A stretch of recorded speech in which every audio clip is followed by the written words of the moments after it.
nk'iki umwihariko wa jihad nk'uko wari uvuze wenda guhera tariki 18 z'ukwa gatatu muri 22 kugeza tariki 9 z'ukwa 11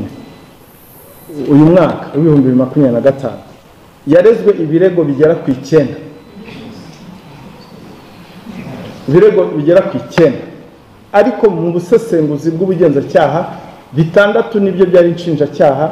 bitatu bwambure. Iyo dosiye nayo yoherejwe mu bushinjacyaha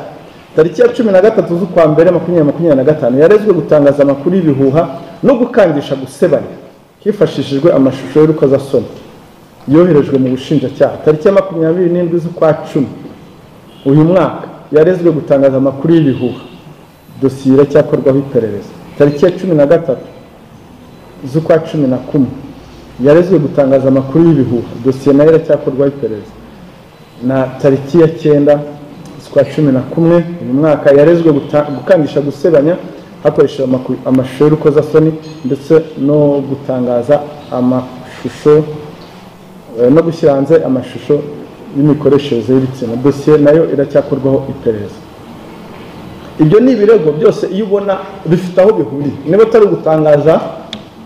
amakuru y'ibihuha ni ugukangisha gusebanya. Ngira ngo murabizi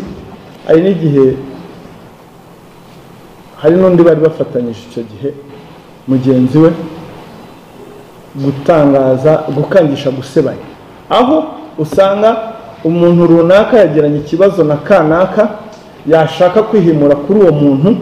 akabwira wa muntu ngo ufite ngo izina riremereye muri showbiz ngo akire amashusho ndaguha amafaranga uyashyire hanze. Ubwo ni ukuvuga ngo ni couple imwe y'abantu bagiranye ibibazo, umwe rero arashaka kwihimura ku wundi agatuma jihad ngo ajye kumukangisha ngo urumva ibyo bintu. Icyo gihe rero twaranaganira ibi byose maze kubibona ndamubwira nti wowe kabyara nyine koko ufite izina riremereye ndabyumva ariko ntabwo riremereye kurusha amategeko genza make. Twaganiriye muri ofisi yanjye igihe kirekire ubwanjye turaganira nk'amasaha nk'atatu ndamubwira nti ngwino muri showbiz rwose ukorera amafaranga.